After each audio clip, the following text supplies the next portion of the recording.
Hola, ¿qué tal? Yo soy Benly Ramírez, una ingeniera de la mierda, y el día de hoy, aprovechando el Día de Muertos, quiero platicarles acerca de cómo las aguas residuales se relacionan con la vida y la muerte de la humanidad.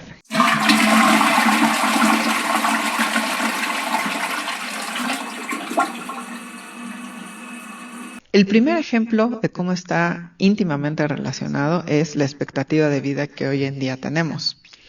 Cuando pensamos en cómo, sobre todo en el siglo XIX, se elevó sustancialmente los años que podíamos vivir, nosotros pensamos en el avance de la ciencia, que esto se debió a la medicina, a las vacunas, a Louis Pasteur, la penicilina, y todos estos avances que fueron muy importantes, sin lugar a duda. Sin embargo, un factor determinante que hizo que hubiera menos enfermedades infecciosas, que hubiera menor mortalidad infantil y menor presión sobre los sistemas de salud fue, sin duda, el acceso a agua potable, el saneamiento y la higiene. Y estos tres factores se engloban en un término que en la jerga de mi área conocemos como WASH, Water, Sanitation and Hygiene.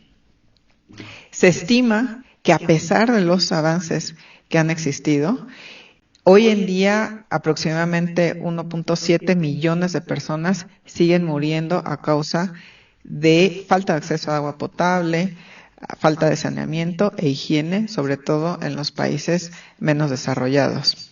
Pero el impacto es tan grande que se estima también que por cada peso o dólar que se invierta en agua y saneamiento, se tiene un retorno de la inversión o un beneficio 5.5 veces mayor en cuestión de reducción en los costos de salud.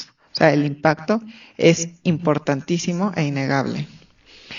De hecho, dato curioso de cómo las enfermedades y las aguas residuales tienen una interrelación muy cercana y hoy en día se sigue estudiando. ¿Se acuerdan del COVID, por supuesto?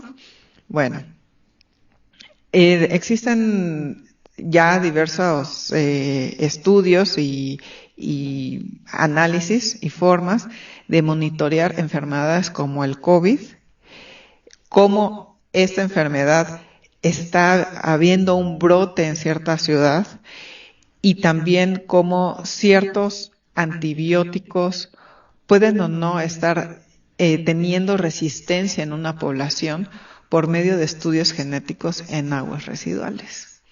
Y esto permite, por ejemplo, tienes aguas residuales que están llegando a una planta de tratamiento y obtienes muestras y por medio de pruebas genéticas puedes estar monitoreando enfermedades y resistencia a antibióticos para anticiparte a brotes, para tener tomar mejores decisiones en cuestión de salud pública respecto a qué antibióticos brindar a la población en caso de una epidemia.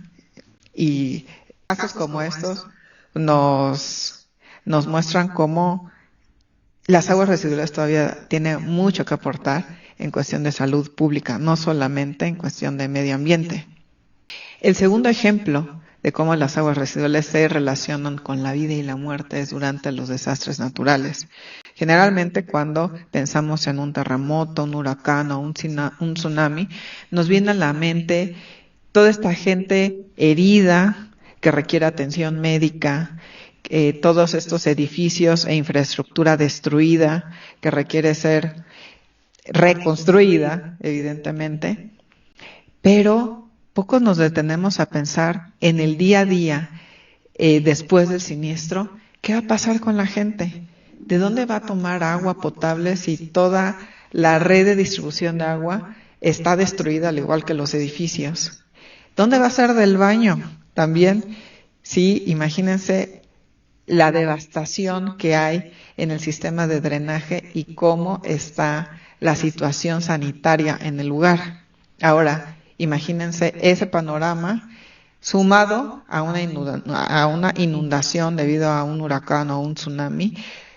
Imagínense todas las enfermedades que se pueden transmitir en medio de esa mezcla de alcantarillado roto, de agua por todos los lugares, de cuerpos pudriéndose y de personas que no tienen dónde hacer sus necesidades en un lugar separado. De hecho, hay un término en inglés que se le llama waterborne diseases, que son todas estas enfermedades causadas por microorganismos que son propagadas y transmitidas por ingerir o estar en contacto con agua contaminada. Y hay muchas enfermedades de este tipo. Por ejemplo, la fiebre tifoidea, el cólera, la hepatitis A, disentería, giardia, salmonelosis, etcétera, etcétera.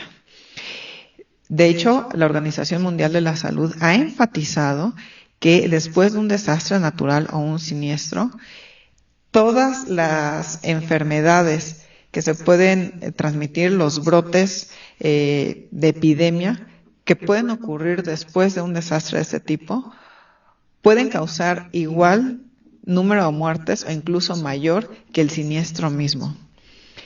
Y ejemplos de ello recientes son, por ejemplo, son el tsunami del 2004 que ocurrió en Indonesia, o el terremoto en Haití en el 2010, en los cuales hubo brotes de enfermedades muy serios después del evento.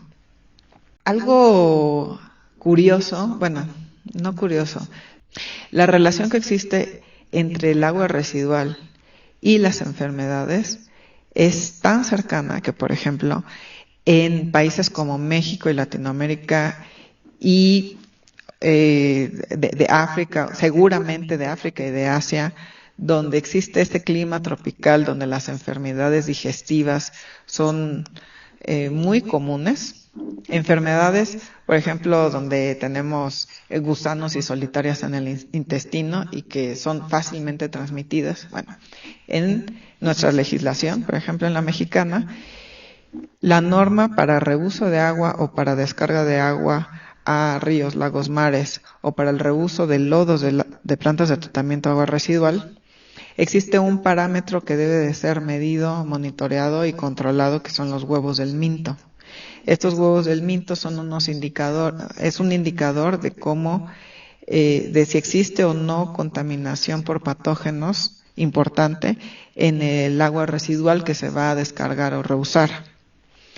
Y este indicador de patógeno, por ejemplo, no existe en otras legislaciones que se supone que son más estrictas, como en Estados Unidos, Canadá, en Europa, porque no existe este tipo de enfermedades, o son muy, muy raras en la población. Entonces, por eso una legislación no puede ser algo de copiar y pegar de otro país. Debes de adecuarla a la situación local y a las necesidades locales. Un tercer ejemplo de cómo el agua residual se relaciona con la vida y la muerte es durante la guerra. Ya vimos lo que ocurre en los desastres naturales, que de por sí es caótico y muy difícil. Ahora imagínense en una situación de guerra donde la gente está hacinada, por ejemplo, en una zona fronteriza en la cual no puede pasar por temas políticos, de temas migratorios, o donde la gente no puede recibir ayuda humanitaria porque el país está en guerra y está en una situación de bloqueo, o porque existe una situación claramente genocida donde se están cercando todas las ayudas humanitarias, por ejemplo, lo que está pasando en Gaza. Bueno, en estos eventos no solamente hay una cantidad de héroes sin capa, llamados médicos, enfermeros, voluntarios y gente de a pie que está tratando de ayudar a estas personas, sino también gente de mi área, expertos en agua y saneamiento, que están viendo en estos sitios de refugiados qué hacer, cómo darles acceso a un agua segura, cómo evitar la propagación de enfermedades, cómo hacerle para que puedan ir al baño y no sea eso un riesgo en el lugar. Tengo una amiga muy querida de la maestría Angélica Rada, que no solamente hizo maestría, hizo un doctorado y no está ahorita en un laboratorio de investigación, en paneles de expertos, no es Top Voice, en LinkedIn, ni nada de esto, sino que está ahorita en la Franja de Gaza.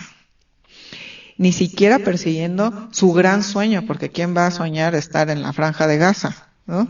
Sino haciendo lo que muchos profesionistas afortunadamente siguen haciendo, que es poner su conocimiento y su experiencia al servicio de los demás.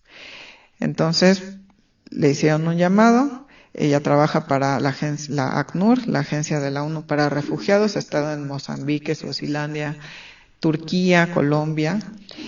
Y ahorita le llamaron para ir a Franja de Gaza y cambió sus planes personales para ir allá porque se sintió un llamado y un deber moral. Él no solamente tuitear y decir, ay, pobrecitos palestinos, ¿no? Viva Palestina, sino ir donde se le necesita y donde se le pidió ayuda.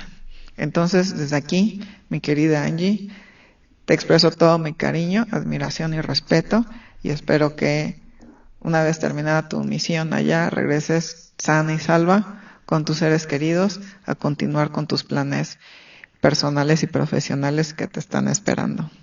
Te quiero mucho. Y no está de más decir que Palestina tiene derecho a existir.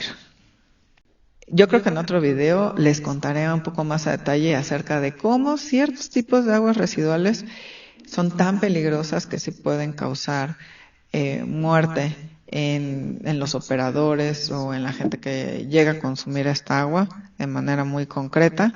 Pero espero que estos 3 ejemplos les hayan dado una visión de cómo las aguas residuales pueden, el tratamiento de las aguas residuales puede ayudar a salvar a la humanidad de alguna manera ante enfermedades, desastres naturales y la guerra, y de no considerarla y de no tomarla en cuenta, pues puede cobrar muchas vidas. Gracias por su atención, espero que les haya gustado, que lo puedan compartir a quienes les pueda interesar y esperamos sus comentarios. Gracias, bye.